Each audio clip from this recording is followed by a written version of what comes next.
자, 다음은 최근 이슈되고 있는 샤스별 대지지분 관계 그리고 종전 종후 자산평가 방법 등과 관련해서 감정평가법인에서 설명드리는 시간을 갖도록 하겠습니다.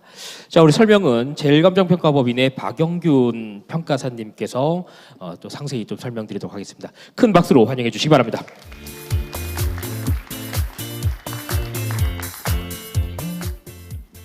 반갑습니다.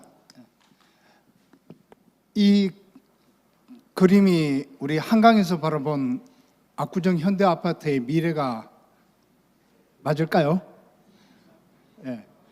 제가 몇 년 전에 뉴욕에 갔을 때 뉴욕 자유의 여신상 쪽에서 맨하탄 시를 바라본 모습입니다. 그죠? 그래서 아직 우리는 설계가 선정되어 있지 않기 때문에 저희들이 구체적인 향후 신축 설계안에 대한 내용이 없어서 제가 설명 자료를 만들다가 우리 압구정 현대가 대한민국의 최고의 아파트라면, 그죠?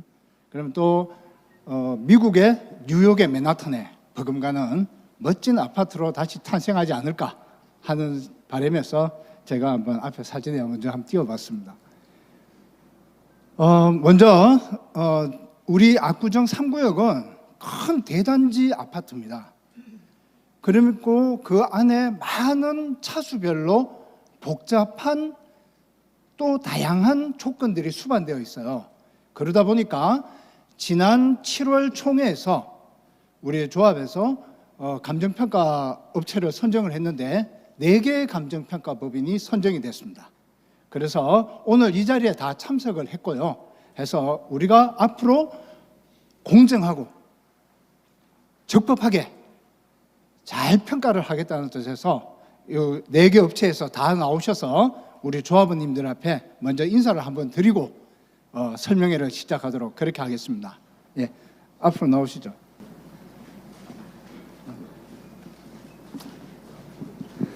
자, 저는 인사를 드렸던 제일감정평가법인이고요. 제 옆에 이제 가온감정평가법인에서 이제 참여하셨습니다. 그리고 여기 이제 하나감정평가법인의 허용혜 회장님이 참석해 주셨고요. 그 다음에 삼창감정평가법인에서는 2분이 나오셨습니다. 그래서 이준동 이사님하고 그 다음에 고병관 이사님이 참석해 주셨습니다. 그러면 저희들이 앞으로 우리 재건축 사업에 정말 공정하고 형평성 있고 적법하게 감정평가를 잘 하겠다는 약속을 드리는 뜻에서 다 같이 크게 인사 한번 드리겠습니다. 감사합니다.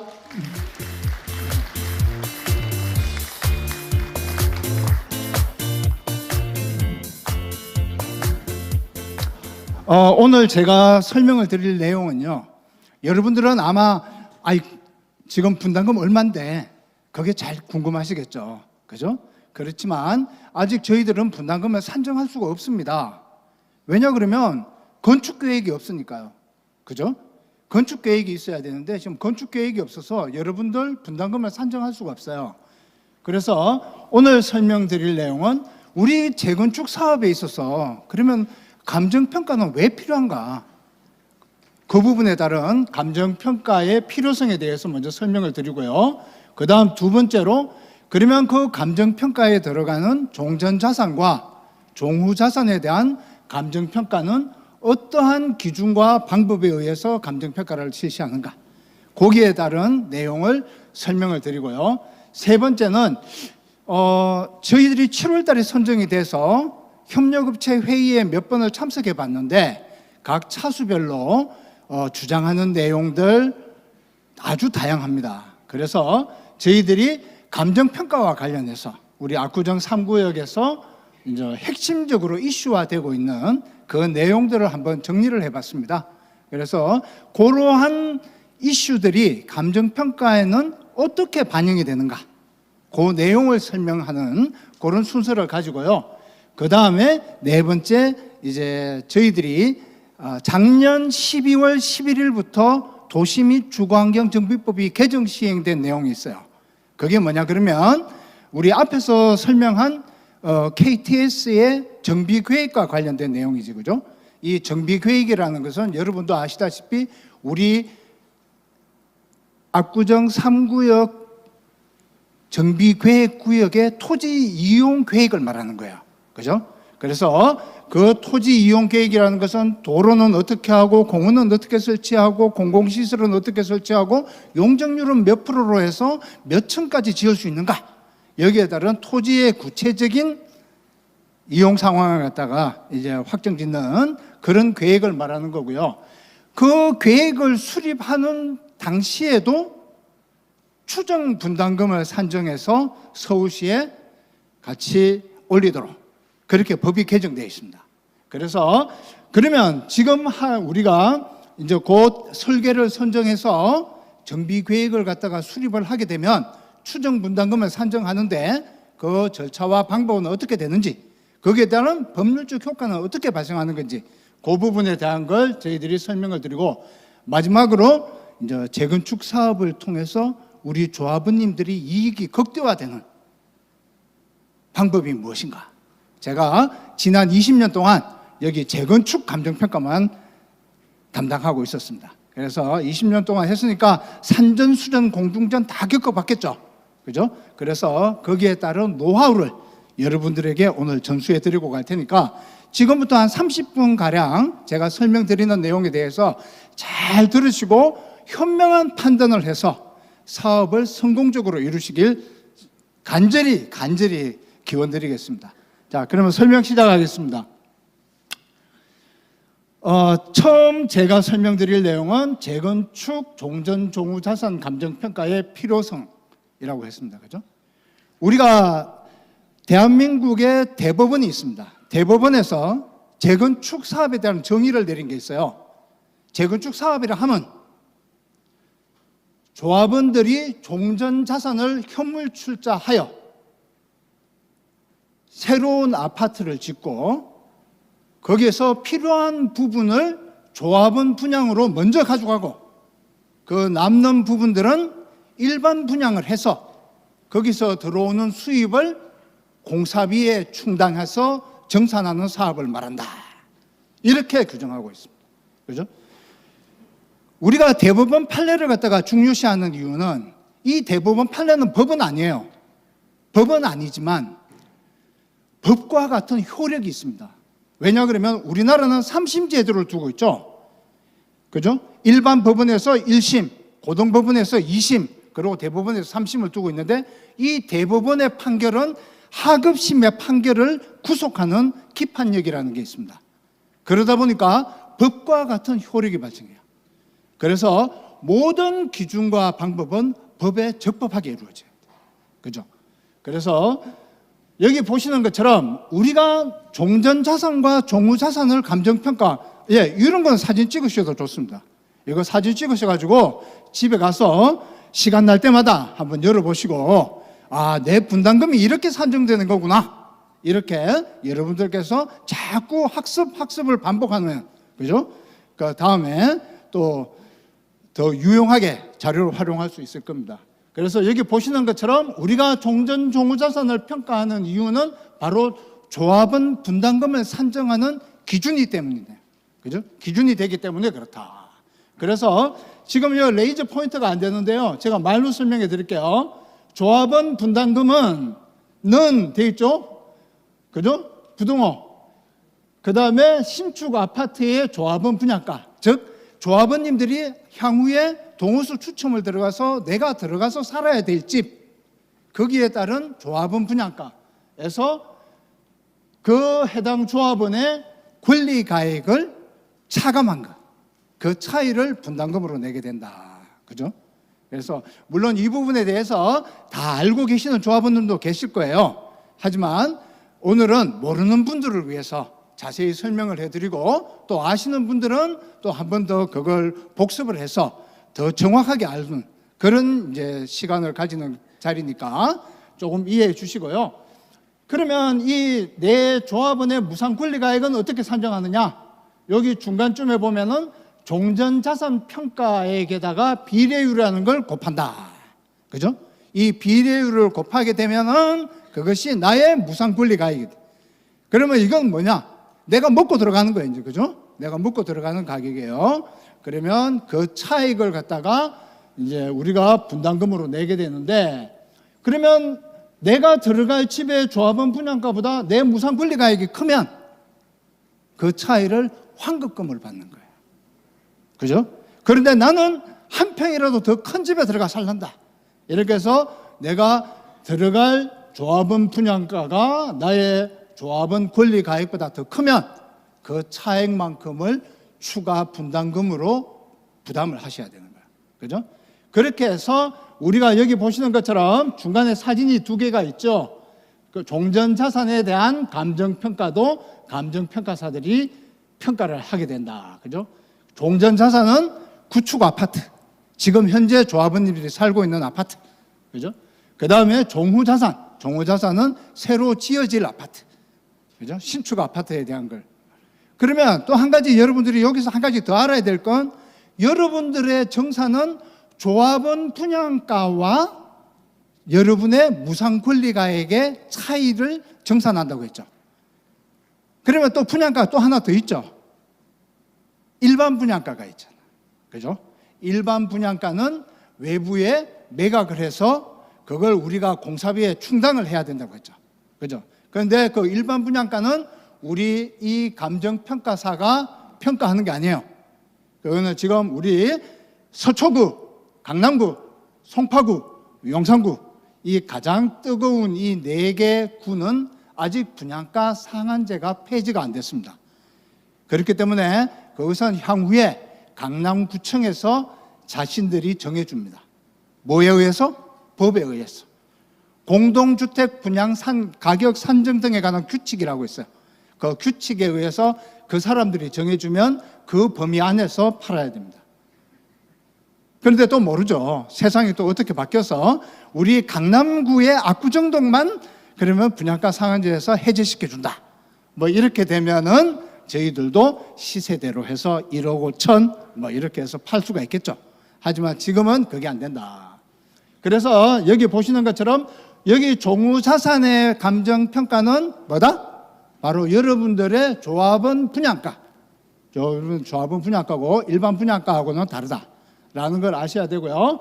그 다음에 정산하는 것은 제일 밑에 제가 하단에다가 한번 예시를 해봤습니다. 그죠? 종전자산 평가 금액이 만약에 우리 집이 10억이에요. 10억인데 거기에 비례율이 90%다. 그죠? 그러면 나의 무상 권리가액은 위에 있는 공식처럼 10억 곱하기 90% 해서 나의 무상 권리가액은 9억이 되는 거예요. 그러면 나는 우리는 부부인데 2명만 사는데 그냥 우린 좀 작은 아파트로 갈래. 그렇게 해서 8억짜리 분양가를 선택했다.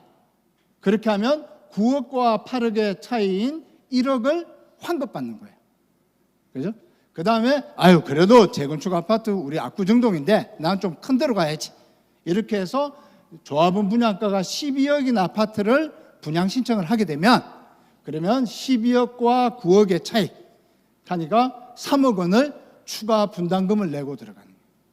그렇게 해서 1번부터 우리가 4,000번까지 쫙 누구는 환급받고 누구는 추가 부담 내고 쫙 해서 4,000명 합계를 딱 내면 대차가 딱 맞아떨어져.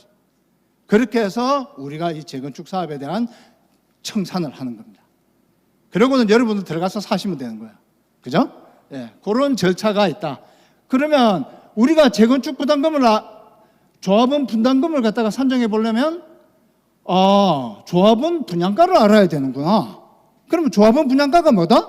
여기 중간에 그림이 있는 것처럼 감정평가사가 평가한 종후자산 감정평가구나. 그죠? 그 다음에 그러면 나의 무상 권리가액을 갖다가 알려고 하면 종전자산 감정평가 금액을 알아야 되네. 그죠? 그러면 이 종전자산 감정평가법인은 여기 너무나 여러분들 50년 동안 눈에 익은 이 아파트, 구축 아파트의 감정평가 금액을 말하는 거구나. 그죠? 그러면 거기에 한 가지 더 있어야 되죠. 이제 향후에 이제 시공사를 선정하면 공사비가 확정돼야죠. 그죠? 그렇게 되면 분양가와 종전가격, 공사비 이 세 가지를 알게 되면 여러분의 분담금을 산정할 수가 있습니다. 그죠? 그렇게 해서 그러기 위해서 첫 번째 알아야 될 게 바로 그러면 내가 지금 현재 살고 있는 이 집에 대한 감정평가는 어떻게 하는가? 이것도 우리 법에 자세히 규정을 하고 있습니다. 그래서 그 부분에 대한 걸 갖다가 이제 설명을 드리도록 하겠습니다. 여기 아까 도시계획 쪽에서도 설명을 하던데요. 우리가 지금 이제 재건축 사업에 대한 절차가 법에 명시가 되어 있습니다. 그 명시가 되어 있는데 그 명시된 법에서 우리는 지금 여기 1, 2, 3, 4, 5, 6, 7 중에 어느 단계에 있습니까? 예? 예. 1번. 우리는 지금 1번 단계에 있습니다. 그죠? 막 웃으시는데 세월 금방 지나갑니다. 벌써 30년, 40년 지났어요. 그죠? 금방 지나갑니다. 그래서 우리는 지금 1번 단계, 정비계획을 수립한다. 아까 제가 뭐라 그랬습니까? 정비계획은 우리가 재건축 정비사업을 하는 정비계획이라는 것은 우리의 토지 이용 계획을 말하는 거다. 그죠? 우리 이 소중한 이 압구정 3구역, 아까 맨하탄의 비금 때는 이 압구정 땅을 어떻게 공원은 설치를 하고 도로는 어떻게 배치를 하고 용적률은 어떻게 하고 청소는 어떻게 할 거냐. 여기에 따른 정비계획을 수립을 한다. 그게 토지 이용 계획이다. 1번. 그 다음에 2번. 그 토지 이용 계획을 바탕으로 해서 우리는 건축 계획을 세우는 거예요. 그래서 지금 건축 설계 사무소를 갖다 선정하고 있지 않습니까? 그래서 여기 들어와서 그러면 우리가 용적률이 300%다, 400%다. 그러면 그 안에서 가장 집약적이고 가장 효율적이고 가장 높은 가격으로 될 수 있도록 설계가 멋지게 나와야 되겠죠. 그죠? 그래서 그 건축 설계를 해서 건축 심의를 통과하고 나면 그 다음에 사업시행 인가 신청 총회를 거쳐서 강남구청에서 사업시행 인가를 받게 됩니다. 이 사업시행 인가가 드디어 이제 우리가 건축법에서 말하는 건축 허가를 말하는. 그래서 이제는 이 설계대로 해서 집을 지어도 좋다라고 강남구청에서 사업시행 인가를 내줍니다. 그죠? 그렇게 되면 그 다음에 그 사업시행 계획 내용을 가지고 조합원 분양 신청을 받아요. 왜? 조합원님들은 이 사업의 주인이니까 조합원님들이 먼저 좋은 집 가져가야 될 거 아니에요. 그죠? 그리고 남는 걸 일반 분양을 해야 될 거 아닙니까? 그죠? 그렇기 때문에 조합원 분양 신청을 받고 그 분양 신청을 받은 걸 토대로 해서 관리 처분 계획을 수립하는 거예요. 이 관리 처분 계획이라고 해요. 처분이 무슨 말이에요? 처분. 그렇지. 잘하시네. 처분은 소유권이 변동되는 거야.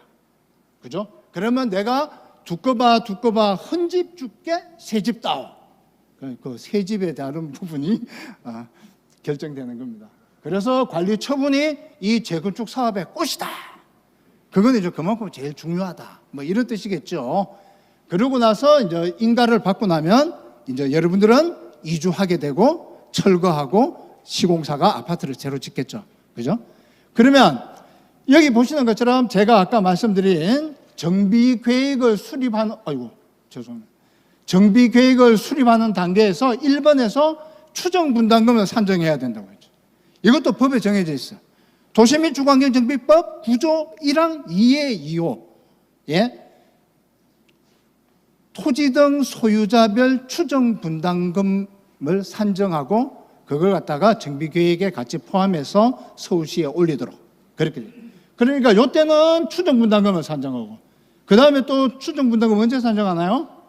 건축 심의를 통과하고 나면 사업시행 인가 신청 총회를 하기 전에 또 한 번 건축 심의에서 나온 설계안을 바탕으로 해서 또 한 번 더 추정분담금을 산정하게 돼요. 그렇게 해서 사업시행 인가가 나게 나면 그러면 드디어 이제 우리 조합원님들, 우리 4,000명 조합원님들 집에 따른 감정평가 가격이 이제 산정이 되는 거예요. 그래서 여기 4번하고 5번 사이에 보면 빨간 붓으로 이제 종전자산 감정평가를 실시한다. 그런데 왜 이때 하냐?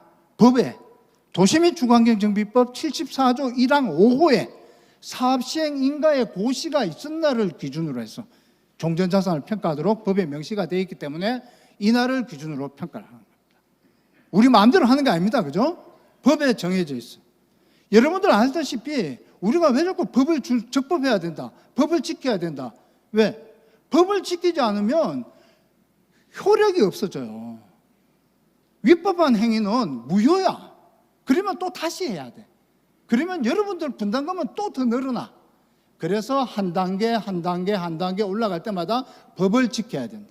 법에 정해진 절차대로 해야 되고 법의 요건과 법의 규정을 따라야 된다. 그래야지 적법한 행위가 된다. 이 말씀이죠. 그렇죠? 그래서 저희들이 사업시행 인가 고시가 나고 나면 종전자산에 대한 감정평가를 실시합니다. 그렇게 해서 조합원 분양 신청을 받고 나면 관리 처분 계획 수립을 위해서 그 위에 또 빨간 또 박스가 하나 더 있죠. 거기에 이제 종후 자산에 대한 감정 평가를 한다. 왜? 거기에 따른 기준 시점은 조합원 분양 신청 기간 만료일을 기준으로 하도록 되어 있으니까.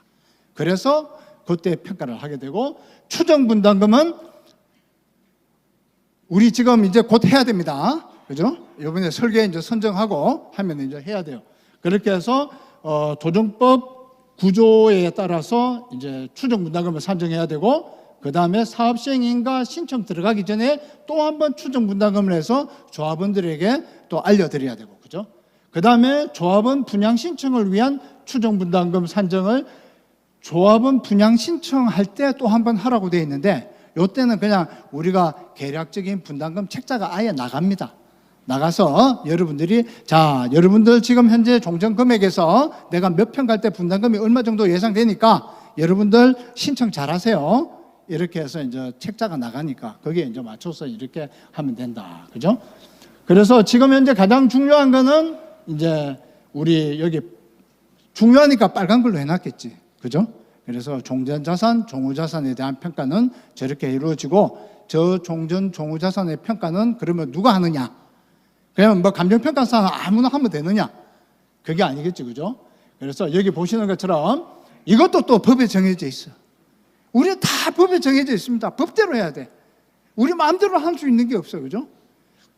여기 보시는 것처럼 도시 및 주거환경정비법 74조 요거는 사항입니다. 그죠? 사항에 빨간 것이 제일 밑에 나목이 있죠. 그죠? 나목이네. 그죠? 나목이 있어요. 나목에 재건축 사업 땡땡 시장 군수 등이 선정한 한 개 이상의 감정평가법인과 조합 총회의 의결로 선정된 한 개 이상의 감정평가법인.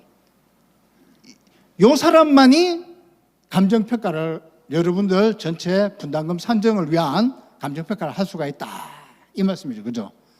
그래서 여기 그림으로 이쁘게 만들어 놨습니다. 그죠? 시장 군수. 그러면 여기 어디입니까?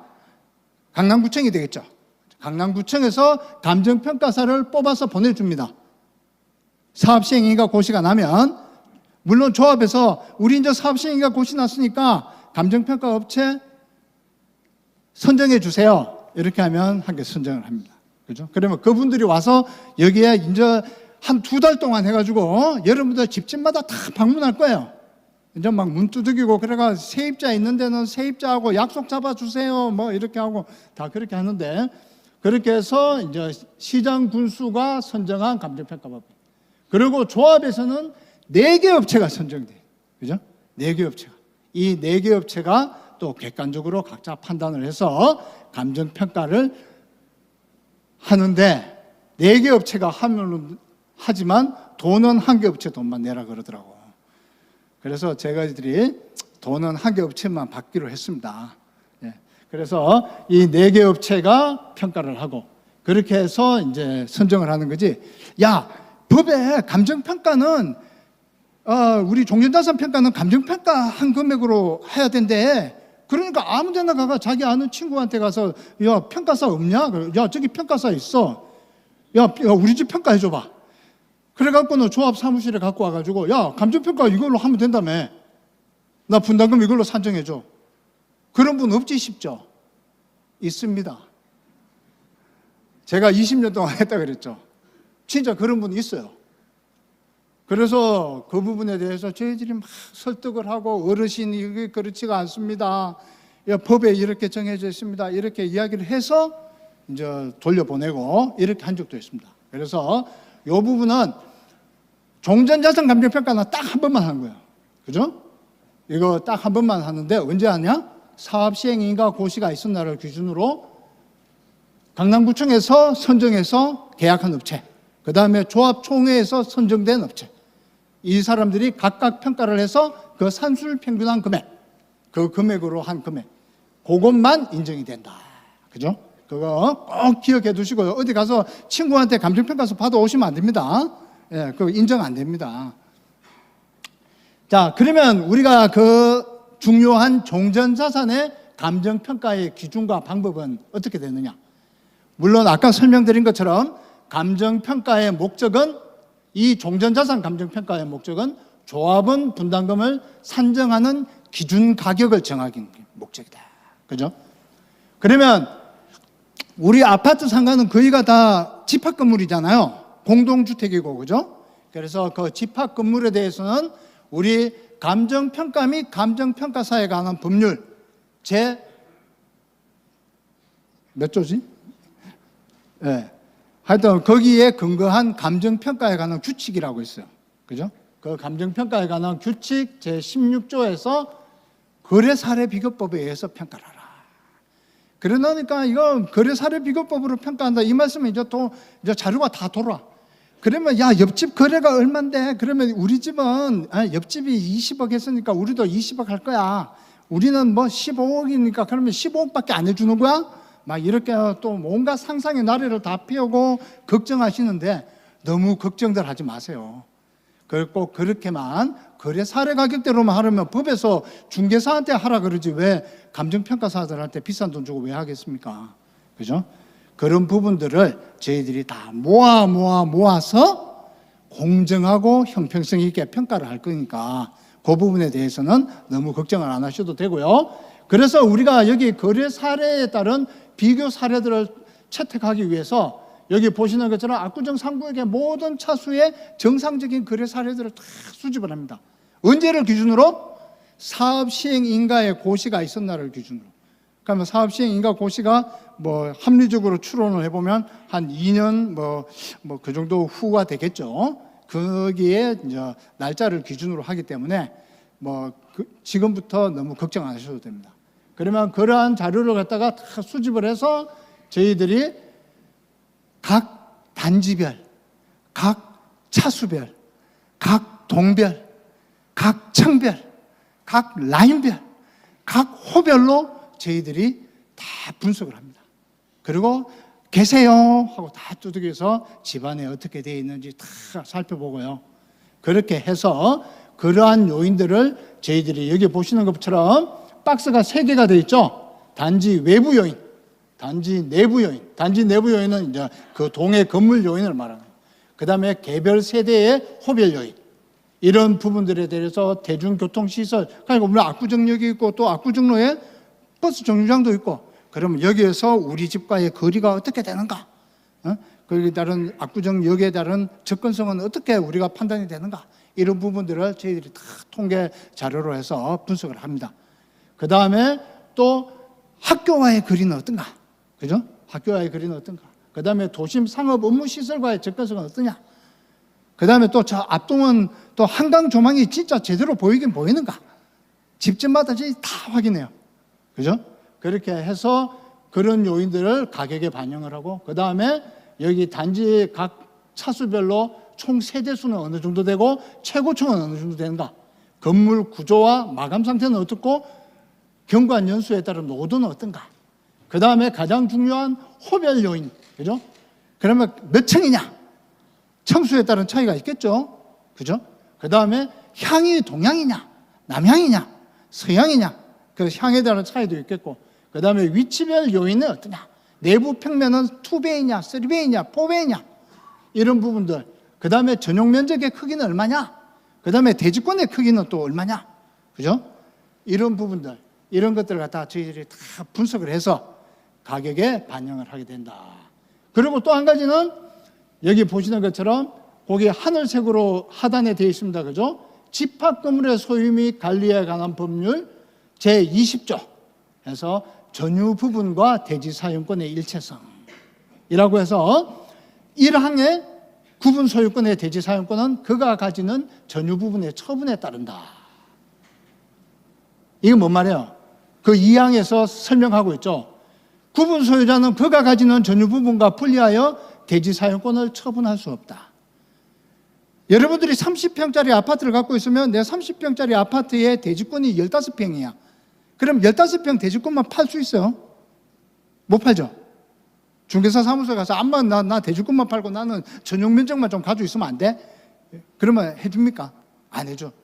그죠? 왜? 법에서 못 해주도록 되어 있거든. 그래서 우리가 감정평가 역시도 토지 건물을 일체로 해서 30평이면 30평의 전용 면적의 크기, 거기에 따른 대지권의 크기가 얼마, 이걸 종합적으로 같이 평가를 하는 거지. 대지권 30평 해가지고 요거는 얼마로 따로 평가해주고 전용 면적 얼마는 따로 평가를 해주고 이렇게 평가하지는 않는다. 그죠? 그걸 갖다가 꼭 좀 기억해 두셨으면 좋겠다. 이 말씀을 드리는 거. 그죠? 그래서 제일 밑에 보면은 이게 실제 우리 감정평가사에 들어가는 그 각 호별, 가격을 평가하는 산출 근거예요. 저런 식으로 해서 여러 가지 요인들을 다 분석을 해서 요거는 지금 지면 관계상 중요한 항목만 예시하였음 이렇게 돼 있죠. 그죠? 그러니까 이거보다 더 많은 요인들을 다 분석을 해서 어느 한 집도 부당함이 없도록 저희들이 최선을 다해서 평가를 할 것을 약속드린다 이 말씀입니다. 그 다음에 이제 조합원 분양가, 그러니까 일반 분양가가 아니고 조합원 분양가는 그러면 어떻게 평가하느냐? 그러니까 조합원님들은 생각하실 때, 조합원 분양가는 아파트가 없는데 종전은 다 집집마다 들어와 본다는데 그러면 우리 조합원 분양가는 없는데 이건 어떻게 평가하냐? 궁금하실 거 아닙니까? 그죠? 그래서 여기 보시는 것처럼 저희들이 조합원 분양가 역시도 감정평가의 목적은 우리가 분담금 산정을 위한 거예요. 그런데 여기에는 원가법이라는 글자도 하나 들어가 있죠. 그죠? 거래 사례 비교법으로만 평가하는 게 아니라 원가법도 같이 평가해요. 그죠? 그래 쭉 밑에 내려와 보면 원가법 해서 분홍색 박스에 종후자산 감정평가액 총액은 종전자산 감정평가액 총액 플러스 정비사업비 마이너스 보조금 이렇게 해서 원가법으로 평가한다고 도시및 주거환경 정비법 시행령 76조 3항에 그렇게 규정이 되어 있다. 그죠? 여기 뭔 말이냐 그러면요. 여러분들 지금 아파트가 없어요. 평가하려고 보면 요거는 가격 기준 시점이 언제라 그랬나요? 분양 신청 기간 만료일을 기준으로 한다. 왜 분양 신청 기간 만료일을 기준으로 하냐? 그러니까 조합원 분양 신청. 왜냐 그러면요. 관리 처분 계획 수립 기준일을 우리 서울시 도시 및 주거환경 정비조례에서 분양 신청 기간 만료일을 관리 처분 계획 수립 기준일로 정하고 있습니다. 그렇기 때문에 거기에 따라서 우리가 분양 신청 기간 만료일로 조합원 분양가를 평가를 하는데 그 평가를 하려고 보니까 아파트가 없어. 아파트가 없다 보니까 우리가 건축 허가를 받았잖아요. 사업 시행인가 도면. 이것을 이 지구에서 대한민국을 찾아 그리고는 서울시 강남구 압구정동 여기 압구정 3구역을 GPS로 찍어요. GPS로 찍으면 거기에 따른 모든 상황들이 이제 우리가 판단을 하는 거야. 그러면 우리가 아파트의 가격을 가장 많이 미치는 요인이 뭐냐? 그러면 그걸 3D 모형으로 아파트를 지어요. 지은 다음에 여기 보시는 것처럼 우리가 아파트의 가격에 가장 큰 영향을 미치는 층들이 중요한 이유는 여기 보시는 것처럼 일조권 때문에. 특히 우리 어르신들은 남향 아파트를 선호해. 그죠? 왜? 햇볕이 잘 든다. 햇볕이 잘 드니까 위생에도 좋고 화초도 잘 자라고 또 집안도 밝고 그러다 보니까 거기에 따른 저희들이 대법원 판례에서 인정하는 동짓날 그러니까 우리나라에서 해가 가장 짧은 날이 12월 22일 동짓날 그죠? 그 동짓날 오전 8시부터 오후 8시까지 이렇게 아파트를 갖다가 컴퓨터 그래픽으로 지어놓고 이 위치에 이 위치에다 지어놓고 햇볕을 동쪽에서부터 서쪽으로 오전 8시부터 오후 4시까지 8시간 동안 이동하는 실험을 해요. 그렇게 하면 각 호별로 15분 단위로 해서 각 호별로 저기 일조권 동영상 나오죠. 저런 것처럼 햇볕이 어느 면적으로 어느 만큼 비치더라 라는 걸 갖다 다 분석을 합니다. 분석을 해서 여기 분석 결과 예시라고 있죠. 여기에 모형을 해서 여기는 20층, 여기는 30층, 여기는 40층 이렇게 하면 그 라인별로 그 기록 데이터를 갖다가 다 효용 지수로 만들어요. 그러면 또 여기는 한강 조망이라는 게 있죠. 그죠? 한강 조망이 있고 또 저기 압구정동 쪽에서는 또 도심에 따른 조망이 있어요. 그죠? 그러면 그 조망에 대한 것도 성인 남자가 정면 창에서 2m 뒤로 물러서서 1.2m의 높이로 앉아서 정면을 바라볼 때 그때 보여지는 크기를 이 프로그램에 의해서 다 분석을 해요. 그러면 우리가 만약에 6,000세대가 지어졌다. 그러면 1호부터 6,000호까지 다 그 데이터가 다 나옵니다. 그러면 또 우리가 영향을 미치는 게 뭐가 있어요? 소음, 분진 이런 부분들. 그것도 저희들이 다 분석을 해요. 여기 보면 빨간색으로 되어 있는 거 있죠.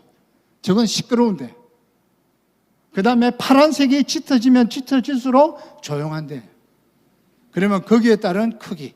그 다음에 또 옆에 프라이버시 분석이라는 게 있죠. 이건 뭐냐? 옆집에서 우리 집 들여다 보여지는 거. 그죠? 그러니까 프라이버시의 침해의 정도. 이런 부분들을 다 저희들이 과학적으로 분석을 해서 그 데이터를 바탕으로 해서 여러분들 분양 아파트에 따른 가격을 평가를 해줍니다. 그렇게 해서 종전 자산에 대한 감정평가와 종후 자산에 대한 감정평가를 이런 과학적인 기법과 법의 절차에 맞춰서 저희들이 정밀하게 평가를 해서 여러분들에게 가격을 드립니다. 그러면 여러분들이 받아보고 야 이건 뭐 잘못됐다. 그러면 한 번 이의 신청을 할 수 있는 기회를 드려요.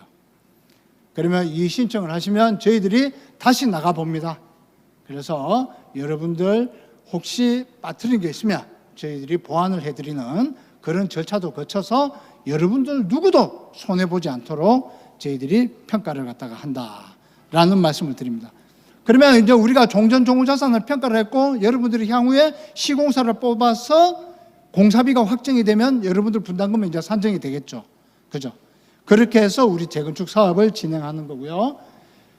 그 다음에 저희들이 이제 여기 한번 봤어요. 우리가 7월 15일 날 선정이 되고 회의를 하러 오면서 이래 봤더니 여러 가지 이슈들이 이제 있더라고요. 그래서 그 이슈들을 갖다가 간략하게 지금은 원칙적으로만 한번 분석을 해봤습니다. 그 봤더니 우리가 여기가 이제 압구정 3구역이에요, 그죠? 그런데 막 저기 앞에 있는 플래카드의 내용들을 보니까 제일 중요한 게 이제 대지권, 그러니까 이제 또 그 보니까 이거 차수별로 대지권의 크기가 다 달라요. 그러면 대지권이 유리하신 분은 오로지 대지권이 제일 중요한 거야, 이 사람은, 그죠? 대지권으로만 평가해야 된다, 이래요. 대지권이 제일 중요하다, 이렇게. 그럼 또 한강변에 또 한강 조망이 있으면, 야, 지금 세상이 어떤 세상인데 한강 조망이 이 사람아 그 집값의 20% 30% 간단다.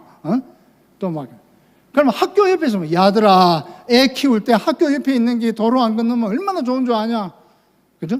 그러면 또 역세권에 계신 분들은 또 야 아파트 생활하려면 출퇴근할 때 지하철역 가까워야지, 그죠? 이런 부분들에 대한 이제 다 분석들이 나오고 있더라고요. 그런 의견들을 저희들이 다 모아서 여러분들 다 과학적으로 분석을 해서 가격에 다 반영을 해드릴 걸 반드시 약속드립니다. 그래서 여기 보시는 것처럼 압구정 역세권이다. 그러면 100m, 200m, 300m, 400m, 500m, 600m, 700m 쫙 하면은 우리가 그걸 지도에서 측량을 통해서 쫙 이제 면적이 나오겠죠. 그러면 거기에 따른 평균 편차를 다 구해서, 그죠? 거기에 따른 적정한 가격들이 다 반영이 될 수 있도록. 그러면 대지권은 중요하죠. 대지권은 이 사업의 기여도에 큰 영향을 미쳐, 그죠? 그러면 각 호별로 대지권의 크기가 이 가격에 미치는 영향을 저희들이 또 자료를 분석을 해서 그런 가격들을 갖다 다 반영을 해요. 그 다음에 학교 가까운 거. 학교 가면 초등학교가 가깝고 중고등학교가 좀 멀고 이러면.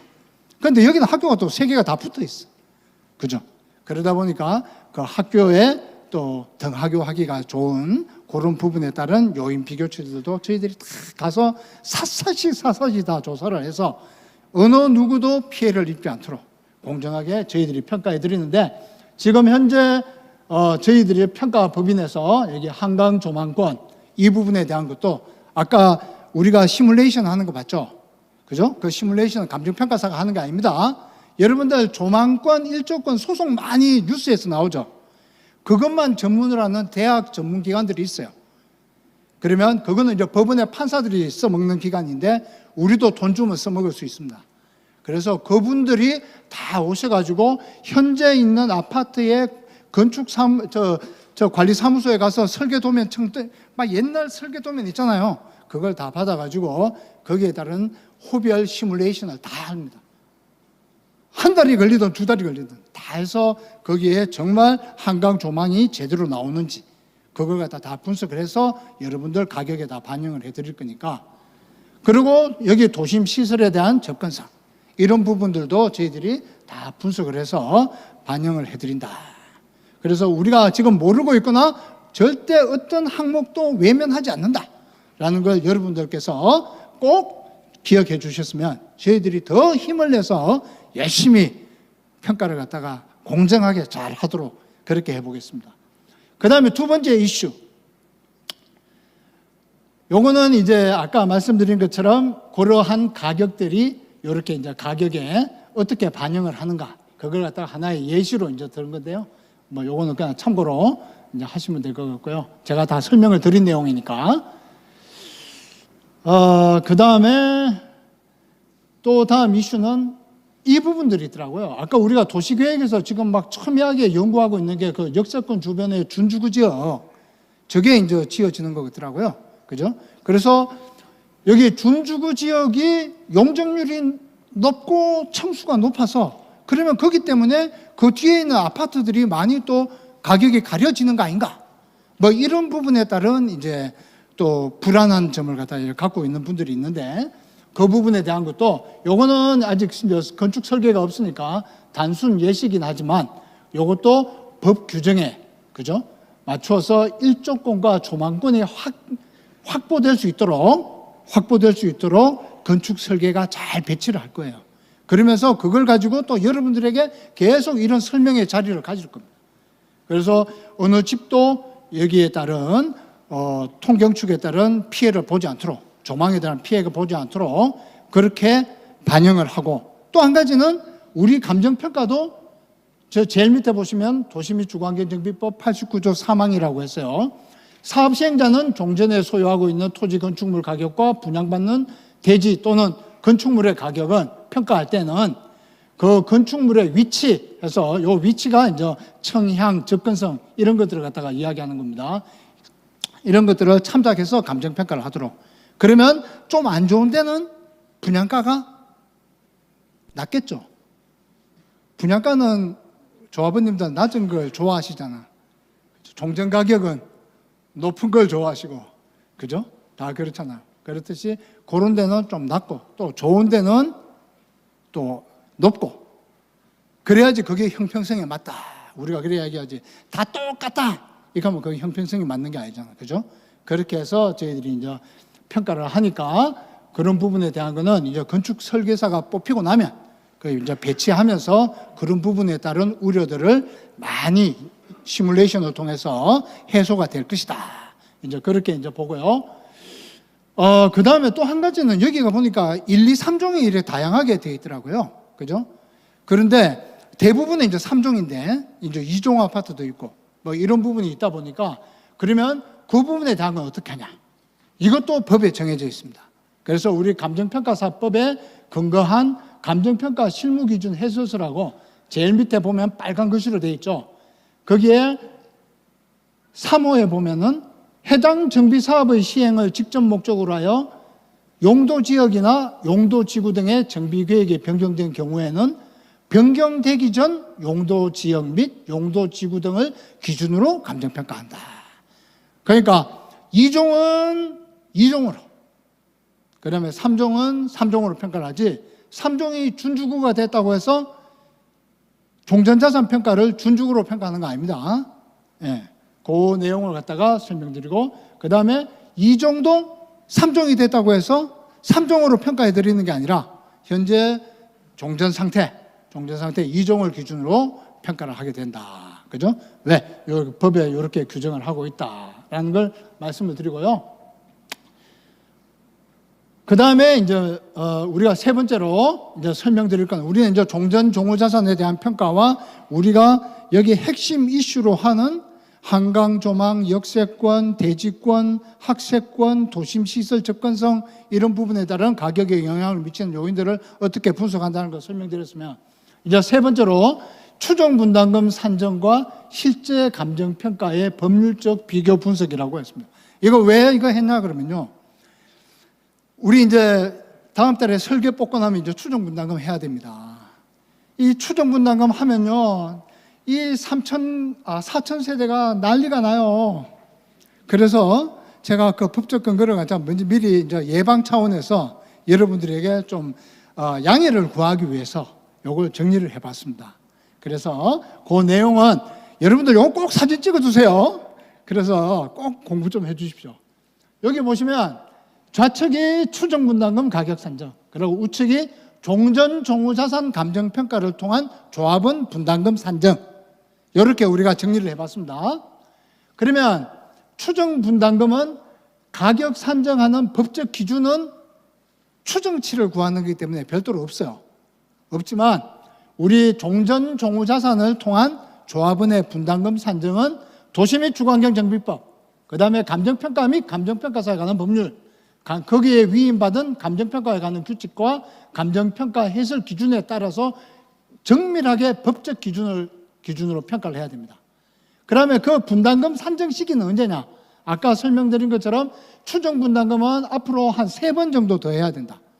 그죠? 그래서 정비계획을 지금 수립하는 단계에서, 그 다음에 또 건축 심의를 받고 나면은 사업시행 인가 신청하기 전에 또 해서 여러분들에게 알려드려야 되고, 그 다음에 조합원 분양 신청 통지 전에, 이때는 분담금 책자로 해서 여러분들에게 다 발송이 될 거다. 그죠? 계속 변합니다. 그죠? 계속 변하고 있다. 그 다음에 종전자산 가격과 종후자산에 대한 가격은, 이거는 말 그대로 추정 분담금은 저희들이 추정을 합니다. 그러면 뭘 기준으로 추정하느냐? 거기 그 하단에 보시면 공시가격의 보정률 적용. 그러니까 여러분들 3,900세대 있으면 3,900세대 공동주택 공시가격 다 국토부에서 매겨놨죠. 그죠? 그러면 이 종전 가격은 저희들이 지금 들어가서 평가를 하면 법적으로 효력이 없어. 여러분들 돈만 들어가. 왜? 사업시행 인가 고시가 나서 강남구청에서 온 평가법인하고 평가를 해야지 그 가격만이 효력이 있는 거지. 이거 효력이 없는데 지금 감정평가 해내라 이러면 돈만 들어가는 거예요. 그거 다 여러분들 분담금이에요. 그죠?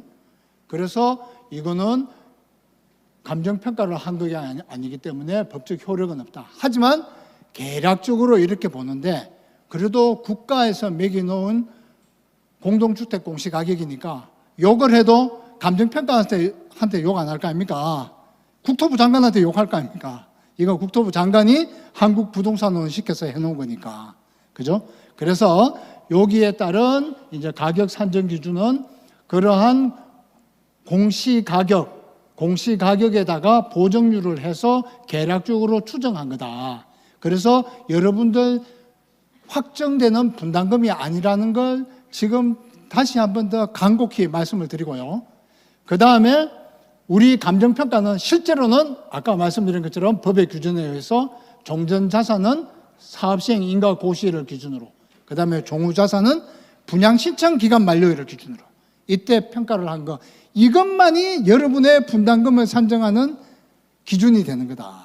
그죠? 그래서 다음 달에 추정 분담금 저희들이 공동주택 공시가격에 시세 반영률을 했다고 해서 이것과 막 세상 끝났는 것처럼 막 찾아와 가지고 저한테 그러시면 저는 책임 못 집니다. 예, 그래서 그거는 진짜 넓게 양해를 해주시기를 바라고요. 자, 우리가 헌법재판소에서도 여기에 대해서 결론을 내려줬어요. 그죠? 그래서 여기 헌법재판소 2015 헌바에 66 해서 추정분담금은 법적 구속력이 없다. 그죠? 그렇게 명시를 하고 있습니다. 그렇기 때문에 다음 달에 저희들이 추정분담금 이렇게 한다고 해서 여러분들 막 너무 저한테 그렇게 제 혼자 하는 거 아닙니다. 그죠? 여기 하나감정, 그 다음에 강원감정, 삼창감정 4개 업체가 같이 할 겁니다. 그렇기 때문에 그거 가지고 너무 목숨 걸지 말아 주시길 바라겠습니다. 그래서 제가 했고요.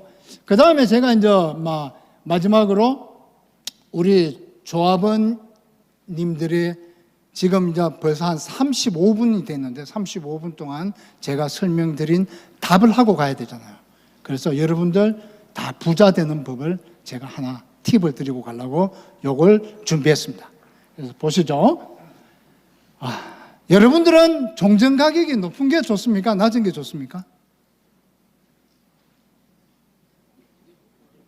그렇죠. 솔직하셔야죠. 높은 게 좋죠. 그러면 우리가 4,000명이 다 높으면, 자, 여기 한번 예를 한번 들어볼게요. 저기 노란 박스에 보시면 우리가 한 종전 4,000세대가 평균 15억으로 만약에 감정평가를 했어. 그러면 종전 총액이 6조 원이 돼요. 그런데 거기에 건축 공사를 갖다가 지하주차장 포함해서 한 40만 평을 새로 신축을 했어. 거기에 평당 1,500만 원 공사비로 들어가면 총 사업비가 한 6조 원이 돼요. 그렇게 해서 40평짜리 아파트를 갖다 한 6,000세대로 짓다. 그래서 그 조합원에 따른 분양 가격이 한 20억 정도가 됐다.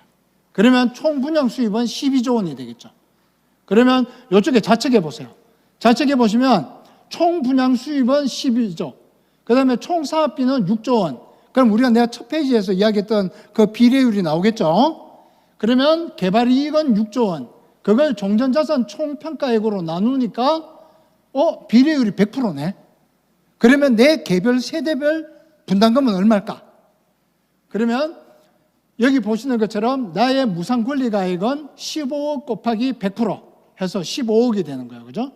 그러면 세대별 조합원 분담금은 내 분양가격 20억에서 내 무상권리가액 15억을 빼니까 5억 원이 돼요. 그죠? 그런데 15억이라니 말도 안 된다. 조합 사무실 폭파시키겠다. 평가사들 다 형사 고발해라. 막 이렇게 난리를 친단 말이에요. 그래가지고 이 마음 약한 평가사가 법을 위반하면서까지 만약에 30억으로 2배를 갖다 평가를 해줬어. 그죠? 만약에 그러면 자, 어떻게 되나 보세요. 자, 총 분양 수입은 12조로 같아.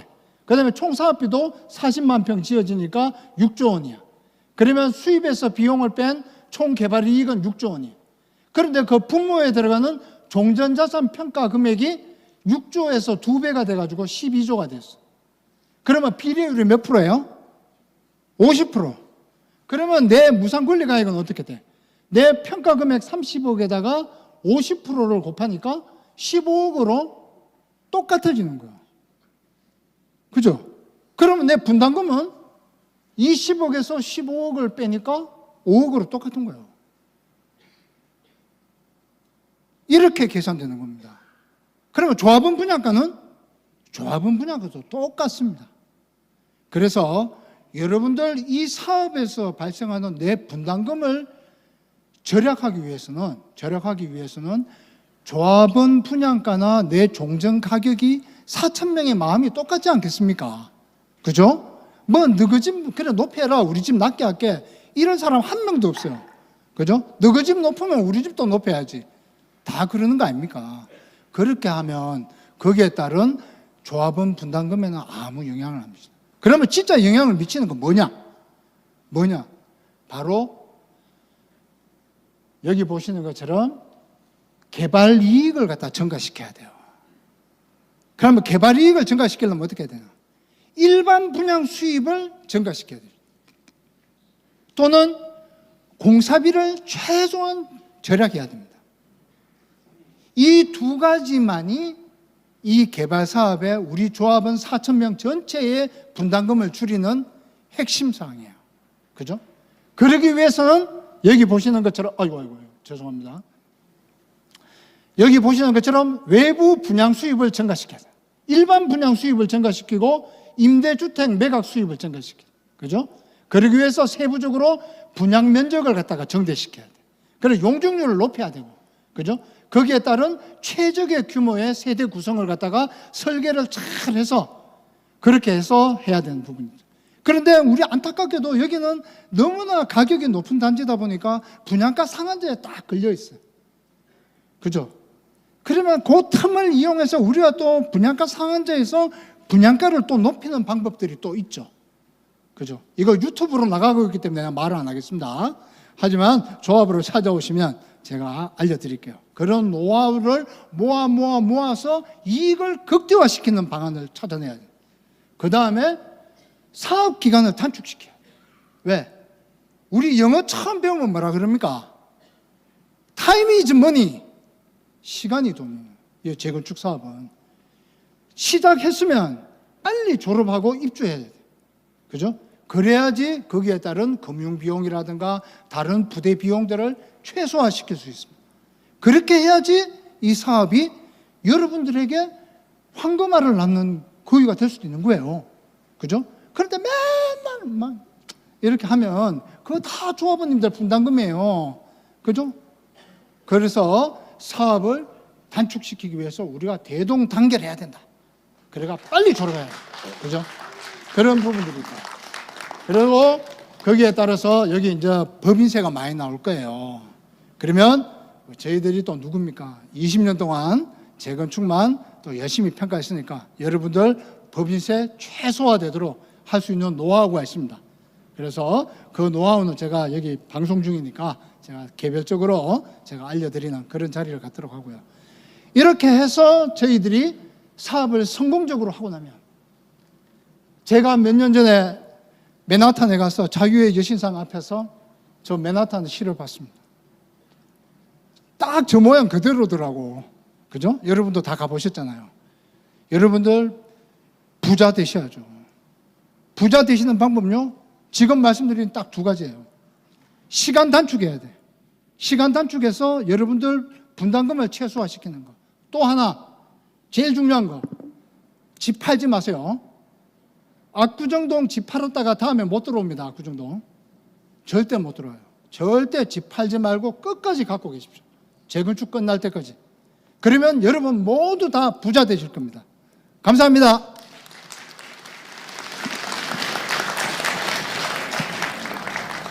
예, 지금까지 감정평가법인에서 최근 이슈되고 있는 차수별 대지지분 그리고 종전 종후 자산 평가와 관련한 우리 관계 법령들에 대해서 설명이 있었습니다.